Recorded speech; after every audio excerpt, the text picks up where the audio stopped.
병원 복도에서 한 여자가 무릎을 꿇고 울부짖었습니다. 왜? 왜 말 안 했어? 내가 그렇게 나쁜 엄마였어? 6년 만에 알게 된 충격적인 진실. 300억 기업의 CEO였던 그녀는 자신의 아들이 죽어가고 있다는 사실조차 모르고 살았습니다. 여러분, 5초만 시간을 내주세요. 오늘 이야기는 여러분의 마음을 뒤흔들 겁니다. 서울대학병원 중환자실 앞 차가운 형광등 불빛 아래 한 남자가 서 있었습니다. 준혁, 37세. 이곳에서 10년째 일하는 장기이식 코디네이터였죠.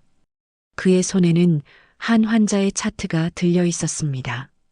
환자명 박서진, 6세 남아. 확장성 심근증 말기. 장기이식 대기 순위 47번. 준혁의 손이 떨렸습니다. 서진이 그의 아들이었습니다. 컴퓨터 화면에 깜빡이는 47번이라는 숫자가 가슴을 짓눌렀어요. 병원에서 10년을 일하며 너무나 잘 알고 있었습니다. 이 순위가 앞당겨지는 경우는 단 하나, 앞선 대기자들이 세상을 떠났을 때뿐이라는 것을요. 준혁아, 점심 가져왔다. 아버지 석훈이 도시락을 들고 복도에 나타났습니다. 60대 중반의 석훈은 매일 같은 시간에 병원을 찾았어요. 아들이 제대로 끼니를 챙기지 못할까봐 걱정이었죠. 아버지, 매일 이러시면 힘드시잖아요. 괜찮아. 서진이는 어때? 오늘은 좀 나아 보이던데? 석훈의 목소리에는 애써 희망을 담으려는 노력이 묻어났습니다. 하지만 준혁은 알고 있었어요. 확장성 심근증은 절대 저절로 나아지는 병이 아니라는 것을. 시간이 갈수록 심장은 더 약해질 뿐이었습니다. 그때 휴대폰이 울렸습니다. 소아병동 간호사 수연의 다급한 목소리가 들려왔어요. 준혁 선생님, 서진이가 또 발작을 일으켰어요. 지금 바로 오셔야 할 것 같아요. 준혁은 벌떡 일어나 복도를 뛰기 시작했습니다. 아버지가 가져온 도시락은 그대로 책상 위에 남겨진 채였죠. 중환자실 앞에 도착했을 때 유리창 너머로 작은 서진이의 모습이 보였습니다. 6살 아이의 작은 몸에 연결된 수많은 기계들. 산소 마스크 속에서 힘겹게 오르내리는 가슴. 준혁의 눈가가 뜨거워졌습니다. 상태가 안정됐어요. 에피네프린 투여하고 심박수가 정상으로 돌아왔습니다. 수연 간호사가 차트를 들고 설명했습니다. 그러나 그녀의 표정은 여전히 무거웠어요. 근데요, 김 원장님이 면담을 요청하셨어요. 서진이 치료 계획에 대해 상의하실 게 있다고. 의사가 보호자를 따로 부른다는 건 좋은 소식이 아니라는 걸 준혁은 너무나 잘 알고 있었습니다. 60대 초반의 김 원장은 소아심장외과의 권위자였어요. 그의 표정이 평소보다 무거워 보였습니다. 단도직입적으로 말씀드리겠습니다. 서진이 상태가 급속도로 나빠지고 있습니다. 이대로라면 3개월을 넘기기 힘들어요. 준혁의 숨이 멎는 것 같았습니다. 심장 이식 외에는 방법이 없습니다. 하지만 아시다시피 소아 심장 기증자는 찾기가 하늘의 별 따기죠. 제가 모르는 줄 아세요? 저도 여기서 10년째 일하고 있어요. 준혁의 목소리가 높아졌습니다. 준혁 선생님, 혹시 서진이 어머니 쪽 가족들은 어떻습니까? 생체 간이식처럼 부분 이식이라도. 그 여자는 서진이가 있는 줄도 몰라요. 알 필요도 없고요. 준혁의 목소리가 차갑게 떨어졌습니다. 주먹이 떨렸어요. 6년 전 그날의 기억이 다시 떠올랐습니다. 2019년 11월 강남의 한 산부인과. 준혁은 초음파 사진을 손에 들고 있었습니다. 의사의 목소리가 귀에 맴돌았어요. 임신 8주 차입니다. 아기는 건강해요. 32살, 결혼 3년 만에 찾아온 기적 같은 소식이었습니다. 아내 지우가 얼마나 기뻐할까 상상하며 준혁은 저절로 미소가 지어졌어요. 하지만 그 미소는 오래가지 못했습니다. 차 안에서 라디오 뉴스를 듣던 준혁의 손이 핸들을 놓칠 뻔했습니다. 테크노바 코퍼레이션의 박지우 대표가 일본 출장 중 남자 비서와 불미스러운 관계를 맺고 있다는 의혹이 제기되었습니다. 급하게 차를 세우고 휴대폰으로 뉴스를 검색했어요. 화면에 뜬 사진을 보는 순간 준혁의 심장이 멈추는 것 같았습니다. 도쿄의 한 호텔 로비. 지우가 남자 비서 민재와 너무나 친밀하게 서 있었어요. 민재의 어깨에 손을 올린 채 귓속말을 하는 모습. 두 사람의 표정은 단순한 업무 관계 그 이상이었죠. 거짓말. 이건 거짓말이야. 하지만 사진은 너무나 선명했습니다. 집에 도착한 준혁은 거실 탁자 위에 놓인 결혼 사진을 바라봤어요. 행복하게 웃고 있는 두 사람의 모습이 이제는 조롱처럼 느껴졌습니다. 새벽 2시가 되어서야 지우가 집에 들어왔습니다. 술 냄새가 진동했고 재킷에는 남자 향수 냄새가 배어 있었어요. 아직 안 잤어? 기다리지 말고 먼저 자지. 지우가 넥타이를 풀며 무심하게 말했습니다. 준혁은 떨리는 손으로 휴대폰을 들어 사진을 보여줬어요. 이게 뭐야? 설명해봐. 지우의 얼굴이 순간 굳었다가 이내 짜증스러운 표정으로 바뀌었습니다. 그냥 업무상 만난 거야. 별것도 아닌 걸로 왜 그래? 별것도 아니라고? 당신이 그 남자 어깨에 손 올리고 있잖아. 미쳤어? 그냥 비서랑 일하다가 찍힌 건데 뭘 그렇게 오버해? 내가 바람 피울 사람으로 보여? 그럼 왜 몸에서 그 남자 향수 냄새가 나? 왜 매일 새벽에 들어와? 왜 나한테는 관심도 없으면서? 준혁의 눈에서 눈물이 흘렀습니다. 가방에서 초음파 사진을 꺼내려다가 멈췄어요. 이런 여자에게 아이 소식을 전할 자격이 있을까? 됐어. 피곤해 죽겠는데 이런 걸로 싸우고 싶지 않아. 내일 출장 가야 하니까 그냥 자. 지우가 안방으로 들어가 버렸습니다. 준혁은 혼자 거실에 남아 흐느꼈어요. 뱃속에 아이가 있다는 걸 느낄 수 있었습니다. 미안해, 아가야. 아빠가 너를 지킬게. 저런 엄마는 필요 없어. 다음 날 준혁은 변호사를 찾아갔습니다. 이혼 서류를 준비하면서도 뱃속의 아이 생각에 가슴이 찢어졌어요. 그때 지우의 어머니 한미숙에게서 전화가 왔습니다. 사위가 이혼 서류 준비한다고 들었어요. 우리 집안 망신시킬 생각이에요? 준혁은 전화를 받지 않았습니다. 하지만 한미숙은 계속 메시지를 보냈어요. 혹시 돈이 목적이면 얼마든지 줄 테니 조용히 사라져요. 우리 딸 앞길 막지 말고. 그 메시지를 본 순간 준혁은 더욱 확신했습니다. 이 집안에서 아이를 키울 수 없다는 것을. 일주일 후 이혼이 성립되었습니다. 준혁은 임신 사실을 끝내 말하지 않았어요. 지우는 자신에게 아들이 있다는 것조차 모른 채 떠났습니다. 2025년 11월 현재 서울 코엑스 전시장은 대기업들의 사회공헌 박람회로 북적였습니다. 준혁은 병원 대표단의 일원으로 참석했어요. 장기기증 캠페인 부스를 둘러보며 협력 방안을 논의하는 것이 목적이었죠. 준혁 선생님, 저쪽이 테크노바 코퍼레이션 부스예요. 이번에 1억 원 기부한다는 그 회사요. 동료 직원이 가리킨 곳을 보는 순간 준혁의 숨이 멎었습니다. 대형 현수막에 걸린 얼굴. 박지우 대표이사. 6년 만에 보는 전 아내의 얼굴이었어요. 사진 속 지우는 더 성공한 사업가의 모습으로 환하게 웃고 있었죠. 준혁은 발걸음을 돌리려 했지만 이미 늦었습니다. 병원 팀장이 테크노바 부스로 안내하고 있었어요.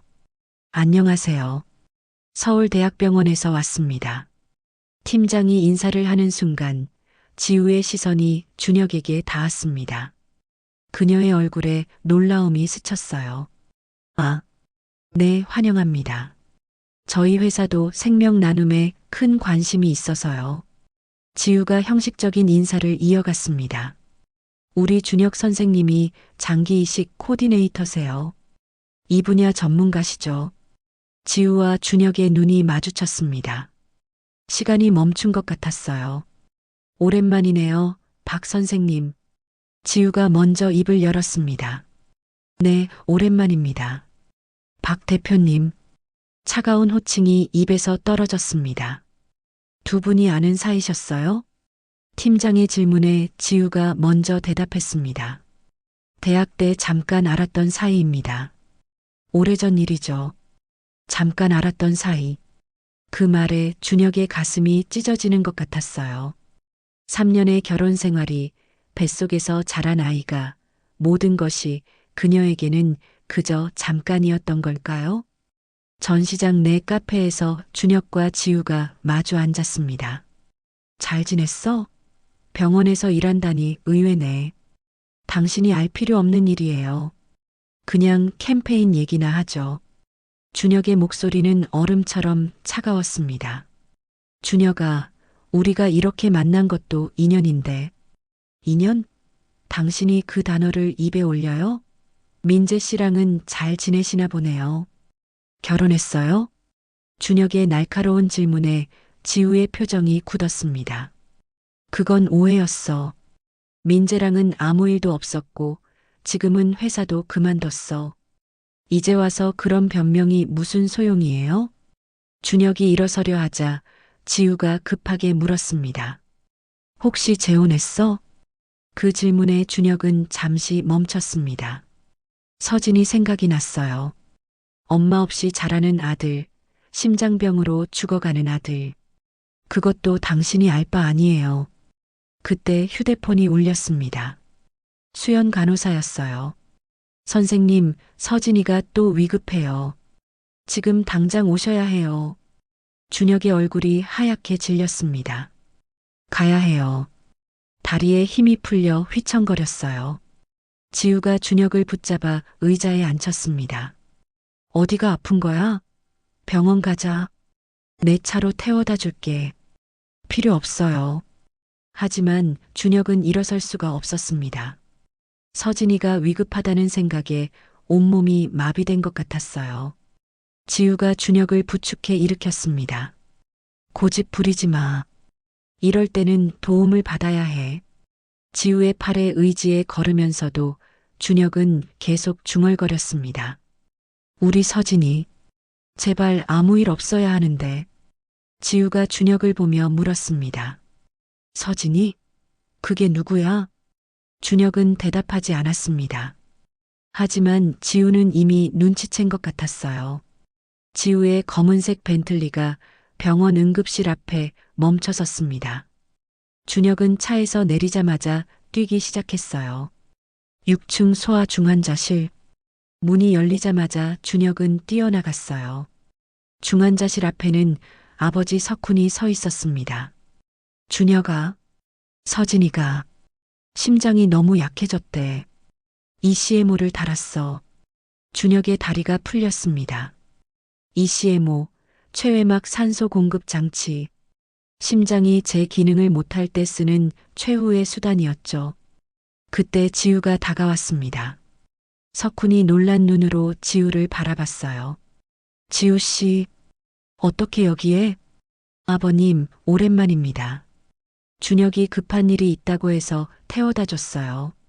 석훈의 표정이 복잡해졌습니다. 준혁을 보다가 지우를 보다가 그리고 중환자실 안의 서진이를 바라봤어요. 아버지, 이 사람은 이제 가야 해요. 준혁이 차갑게 말했지만 목소리는 떨리고 있었습니다. 지우가 중환자실 안을 들여다봤어요. 작은 아이가 수많은 기계에 둘러싸여 있는 모습이 보였죠.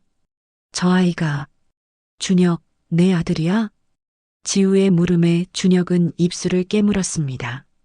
네, 제 아들이에요. 당신과는 아무 상관없는 제 아들이요. 몇 살이야? 왜 그게 궁금해요? 6살. 맞지? 이혼한 지 6년. 그리고 저 아이가 6살. 지우의 얼굴이 창백해졌습니다. 그때 김 원장이 복도로 나왔습니다. 심각한 표정으로 준혁에게 다가왔어요.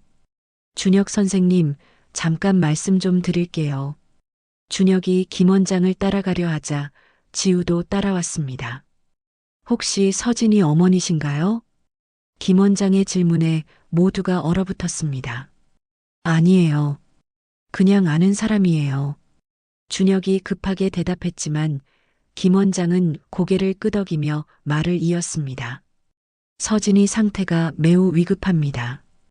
일주일을 넘기기 힘들 것 같아요. 알아요, 원장님. 준혁의 목소리가 떨렸습니다. 김 원장이 지우를 한번 보고는 조심스럽게 말했어요.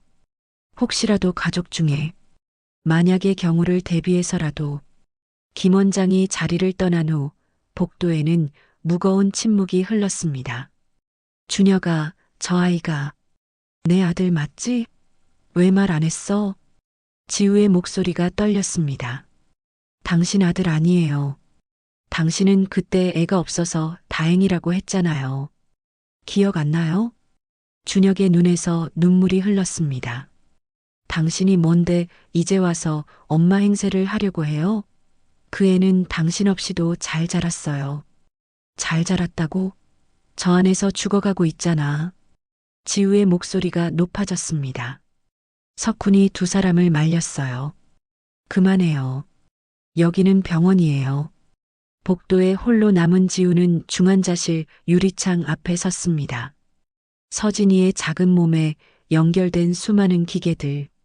ECMO가 대신하고 있는 심장 박동. 자신의 얼굴과 서진이의 얼굴을 번갈아 봤습니다.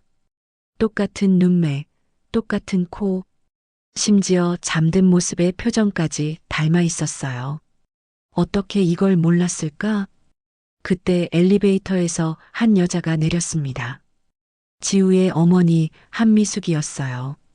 지우야, 여기서 뭐하니? 한미숙의 말이 멈췄습니다. 중환자실 안에 서진이를 본 것이었어요. 그리고 준혁의 모습도. 한미숙의 얼굴이 하얗게 질렸습니다. 저게 설마. 엄마. 제 아들이에요. 엄마 손자요. 지우의 목소리는 차가웠습니다. 한미숙이 비틀거렸어요. 어머니가 아셨잖아요. 준혁이 임신한 거. 아이를 지우라고 했다면서요. 돈을 주겠다고. 지우의 목소리가 떨렸습니다. 분노와 슬픔이 섞여 있었어요. 그래서 제 아들이 아빠 없이 자랐어요. 그리고 지금 죽어가고 있고요. 한미숙의 눈에서 눈물이 흘렀습니다. 중환자실에서 나온 준혁이 한미숙을 보는 순간 얼굴이 굳었어요. 지금 와서 사과가 무슨 소용이에요? 준혁의 목소리는 얼음처럼 차가웠습니다. 한미숙이 무릎을 꿇었어요. 병원 복도에서 사람들이 지나다니는 곳에서 제발 용서해줘. 내가 할 수 있는 게 있다면 뭐든지 할게. 어머님이 할 수 있는 건 없어요. 심장은 돈으로 살 수 없으니까요. 일주일이 지났습니다. 서진이의 의식이 잠깐 돌아왔어요. 아빠, 목 말라요. 준혁은 물을 가져다 주며 눈물을 흘렸습니다. 아빠, 저 아줌마 누구예요? 맨날 밖에 있어요. 서진이가 유리창 밖에 지우를 가리켰습니다. 지우는 매일 아침 7시에 와서 저녁 9시까지 복도에 서 있었어요. 아빠 회사 사람이야. 준혁이 대답했지만 서진이는 고개를 갸웃거렸습니다. 그날 오후 김 원장이 준혁과 지우를 불렀습니다. 좋은 소식과 나쁜 소식이 있습니다. 나쁜 소식부터 말씀해 주세요. 서진이 심장이 더 이상 버티기 힘듭니다. 사흘, 길어야 닷새예요. 준혁의 다리에 힘이 풀렸습니다. 좋은 소식은 기증자가 나타났습니다. 교통사고로 뇌사 판정을 받은 7살 아이예요. 준혁의 눈에서 눈물이 흘렀습니다. 언제 수술할 수 있나요? 내일 오전입니다. 하지만 서진이가 수술을 견딜 체력이 있을지 확신할 수 없습니다. 성공률이 50%도 안 돼요. 해주세요. 이대로 두면 어차피 준혁이 말을 잇지 못했습니다. 병실로 돌아온 준혁은 서진이에게 말했습니다. 서진아, 내일 의사 선생님이 서진이 아픈 거 낫게 해주신대. 진짜요? 그럼 집에 갈 수 있어요? 응, 수술하고 나면. 그때 서진이가 말했습니다. 아빠, 저 아줌마도 같이 있어 줄 거예요? 그게 아줌마가 좋아요. 왠지 따뜻해 보여요. 엄마 같아요. 준혁의 가슴이 찢어지는 것 같았습니다. 서진아, 아줌마 들어와도 될까?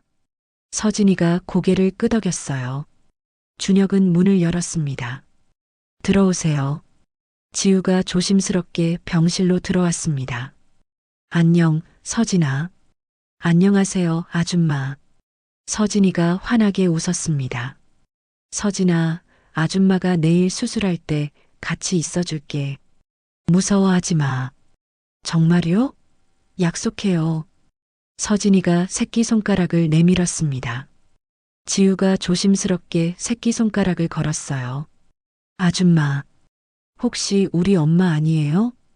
병실 안이 조용해졌습니다. 엄마가 멀리 있다고 했는데 아줌마가 자꾸 나를 보러 오니까 그리고 거울 보니까 아줌마랑 내가 닮았어요. 지우가 준혁을 바라봤습니다. 준혁은 눈을 감았어요. 그리고 천천히 고개를 끄덕였습니다. 맞아, 서진아. 이 아줌마가 내 엄마야. 수술 당일 새벽 5시, 준혁은 서진이 곁에서 밤을 새웠어요. 아빠, 무서워요. 아빠가 있잖아. 엄마도 있고 할아버지도 있어. 엄마가 정말 날 사랑해요? 그래. 엄마는 서진이를 세상에서 가장 사랑해. 병실 문이 열리고 지우가 들어왔습니다. 서진아, 엄마야. 지우가 서진이 침대 옆에 무릎을 꿇었습니다. 엄마, 까끌까끌해요. 서진이가 지우의 얼굴을 만졌어요. 밤을 새운 지우는 화장기가 없었고 눈가에는 눈물 자국이 있었습니다. 미안. 엄마가 늦게 왔네.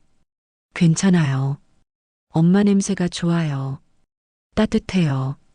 수술실 간호사들이 들어왔습니다. 서진이를 이동 침대로 옮길 시간이었어요. 수술실로 향하는 복도를 걸으며 준혁과 지우는 서진이 양옆을 지켰습니다. 엄마, 아빠, 사랑해요. 그 말에 두 사람 모두 무너져 내렸습니다. 수술실 문이 닫혔습니다. 빨간 불이 켜졌어요. 수술 중 대기실에는 석훈과 한미숙도 와 있었습니다. 1시간, 2시간, 3시간. 준혁아, 미안해. 정말 미안해. 지우가 처음으로 입을 열었습니다. 지금 그런 얘기하지 마세요. 그래도 들어줘. 내가 얼마나 바보였는지. 그때 지우의 휴대폰이 울렸습니다. 회사였어요. 대표님, 큰일입니다. 적대적 인수합병 위기입니다. 지우는 전화를 끊어버렸습니다. 회사가 어떻게 되든 상관없어요. 지금은 서진이가 전부예요. 8시간 후 김 원장이 나왔습니다. 수술은 성공적이었습니다. 서진이가 잘 견뎌냈어요. 준혁과 지우가 서로를 부둥켜 안고 울었습니다. 수술 3일째. 서진이는 순조롭게 회복하는 것처럼 보였습니다. 아빠, 나 이제 안 아파요. 집에 가고 싶어요. 그러나 그때 서진이가 갑자기 기침을 시작했습니다. 점점 심해지는 기침. 얼굴이 빨갛게 달아올랐어요. 급성 거부 반응입니다. 김 원장의 목소리가 급했습니다. 서진이를 다시 중환자실로 옮겼습니다. 거부 반응은 언제든 일어날 수 있습니다. 앞으로 48시간이 고비예요. 준혁은 무너져 내렸어요. 그날 밤 지우는 병원 옥상으로 올라갔습니다. 차가운 밤 공기가 얼굴을 스쳤어요. 제발, 제발 우리 서진이를. 그때 누군가 옥상 문을 열고 들어왔습니다. 준혁이었어요. 여기서 뭐해요? 준혁아. 내가 서진이를 위해 할 수 있는 게 뭐가 있을까? 이제 와서, 아니, 진심이야. 내 심장이라도 줄 수 있다면. 지우의 진심이 담긴 목소리에 준혁은 말을 잃었습니다. 새벽 3시 서진이의 심장이 또다시 불규칙하게 뛰기 시작했습니다. 심실세동입니다. 의료진이 뛰어들어갔습니다. 준혁과 지우는 유리창 밖에서 무력하게 지켜볼 수밖에 없었어요. 안 돼. 서진아. 그때 지우가 김 원장에게 물었습니다. 원장님, 제가 기증자가 될 수는 없나요? 생체 심장 이식은 불가능합니다. 그럼 제가 뇌사 상태가 되면 무슨 생각을 하시는 겁니까? 지우의 눈에서 눈물이 흘렀습니다. 제 아들이 죽어가고 있어요. 6년 동안 모르고 살았던 제 아들이 이제라도 엄마 역할을 해야죠. 그날 밤 비가 내리기 시작했습니다. 지우는 병원 주차장에서 차 키를 꺼냈습니다. 손이 떨렸지만 망설임은 없었어요. 서진이를 살릴 수 있다면. 그때 휴대폰이 울렸습니다. 준혁이었어요. 지우 씨, 어디 가세요? 서진이가 깨어났어요. 엄마를 찾아요. 지우의 가슴이 찢어지는 것 같았습니다. 금방 갈게. 서진이한테 엄마가 꼭 지켜준다고 전해줘. 전화를 끄는 지우는 차에 올라탔습니다. 빗길은 미끄러웠습니다. 와이퍼가 빗물을 닦아내는 소리만 들렸어요. 신호등이 빨간 불로 바뀌었지만 지우는 멈추지 않았습니다. 마치 무언가에 이끌리듯이 그때 옆에서 트럭이 나타났습니다. 쾅! 충돌음과 함께 모든 것이 정지했습니다. 지우의 의식이 흐려지는 순간 서진이의 얼굴을 떠올렸습니다. 서진아, 엄마가 약속 지킬게. 응급실이 발칵 뒤집혔습니다. 교통사고 환자입니다. 의료진이 달려들었지만 상태는 심각했습니다. 환자 신분증, 박지우, 테크노바 코퍼레이션 대표. 소식을 들은 준혁이 응급실로 뛰어내려왔습니다. 지우의 처참한 모습을 본 순간 다리에 힘이 풀렸어요. 뇌출혈이 심각합니다. 지금 수술 준비 중인데. 의사의 표정이 어두웠습니다. 한미숙이 헐레벌떡 뛰어왔습니다. 지우야, 안 돼. 6시간의 수술이 끝났습니다. 최선을 다했지만 뇌사 상태입니다. 한미숙이 주저앉았습니다. 그때 김 원장이 다가왔습니다.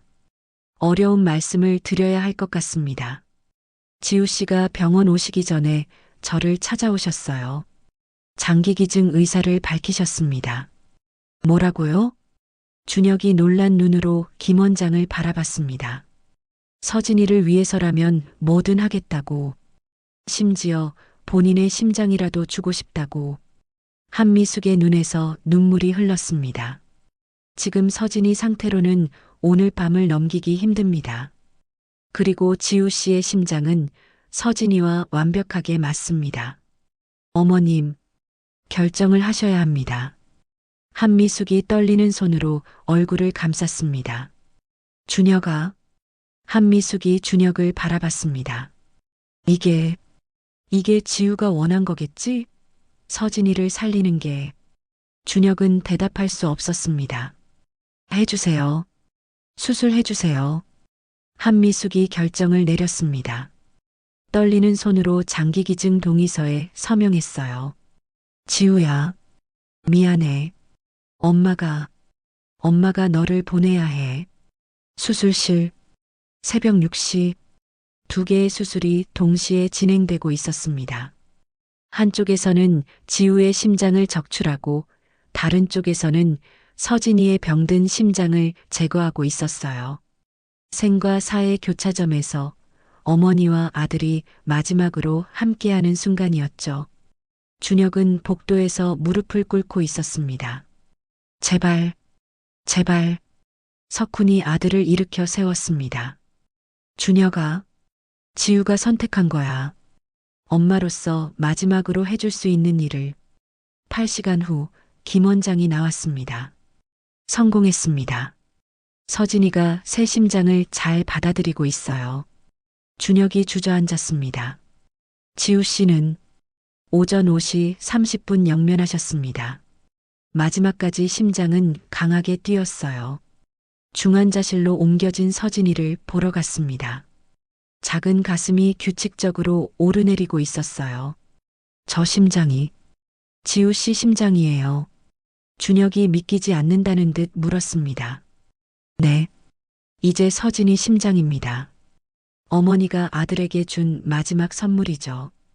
그때 서진이의 눈꺼풀이 떨렸습니다. 천천히 눈을 뜨는 서진이. 아빠. 그래, 아빠야. 우리 서진이 잘했어. 엄마는 어디 있어요? 준혁의 가슴이 찢어지는 것 같았습니다. 엄마는 서진이랑 같이 있어. 아주 가까이에. 6개월 후 병원 로비는 생명을 잇는 약속 장기 기증 캠페인으로 활기찼습니다. 준혁은 단상에 올라 마이크를 잡았습니다. 저는 장기 기증으로 아들을 살린 아버지입니다. 그리고 아내를 장기 기증으로 보낸 남편이기도 합니다. 청중들이 숨을 죽였습니다. 6년 전 아내와 이혼했습니다. 그녀를 증오했고 다시는 보고 싶지 않았어요. 하지만 그녀가 마지막에 보여준 선택은 제 모든 증오를 부끄럽게 만들었습니다. 무대 옆에서 서진이가 아빠를 바라보고 있었습니다. 이제 7살이 된 서진이는 건강하게 뛰어놀 수 있었어요. 아빠, 나도 말하고 싶어요. 서진이가 무대로 뛰어올랐습니다. 저는 엄마 심장으로 살아가는 서진이에요. 엄마가 제 안에 있어요. 매일 느껴져요. 그래서 전혀 외롭지 않아요. 청중들 사이에서 훌쩍이는 소리가 들렸습니다. 석훈이 앞줄에서 손수건으로 눈물을 닦고 있었고 그 옆에는 한미숙이 서 있었어요. 사돈, 우리 손자 말 잘하지? 석훈이 큰 소리로 말했습니다. 네, 정말 대견해요. 지우가 봤다면 자랑스러워했을 거예요. 한미숙이 조용히 웃으며 대답했어요. 캠페인이 끝나고 가족들은 병원 옥상 정원으로 올라갔습니다. 벤치에는 작은 동판이 설치되어 있었어요. 생명을 나눈 어머니 박지우를 기리며 엄마, 오늘도 잘 뛰고 있어요? 서진이가 가슴에 손을 대고 말했습니다. 바람이 불어왔어요. 마치 지우가 대답하는 것처럼 부드러운 바람이었죠. 서진아, 우리 이제 집에 가자. 할아버지들이 저녁 준비하고 계실 거야. 네. 오늘은 김치찌개 해주신대요. 서진이가 아빠 손을 잡고 뛰어갔습니다. 그 모습을 보며 한미숙이 석훈에게 말했어요. 사돈님, 정말 감사해요. 혼자였다면 견디기 힘들었을 텐데. 뭐요? 우리가 가족인데 당연하죠. 지우가 하늘에서 보면서 안심할 거예요. 4명의 가족이 병원을 나섰습니다. 석양이 그들의 뒷모습을 비췄어요. 준혁은 마지막으로 뒤를 돌아봤습니다. 지우야, 보고 있지? 우리 잘 살고 있어. 당신이 준 선물로, 당신이 남긴 사랑으로. 서진이의 웃음소리가 저녁 공기를 채웠습니다. 진정한 사랑은 죽음도 갈라놓을 수 없다는 것을. 지우의 심장은 서진이 안에서, 그들의 사랑은 가족 안에서 영원히 살아 숨 쉴 것입니다. 여러분, 오늘 이야기는 잘못을 깨닫고 용서로 마무리한 한 사람의 인생이었습니다. 세상에는 늦은 사랑도, 늦은 용서도 있지만 진심만큼은 언제나 제자리를 찾아옵니다. 우리도 살아가다 보면 마음속에 미운 사람, 미안한 사람 하나쯤은 있죠. 그 마음을 풀지 못한 채 하루하루를 보내는 게 어쩌면 더 아픈 일인지도 몰라요. 여러분은 오늘 이야기를 어떻게 느끼셨나요? 댓글로 여러분의 생각을 남겨주세요. 제가 하나하나 다 읽고 꼭 답변 드릴게요. 구독과 좋아요는 더 좋은 이야기를 만드는 힘이 됩니다. 여러분의 이야기가 이 채널을 따뜻하게 만듭니다. 감사합니다.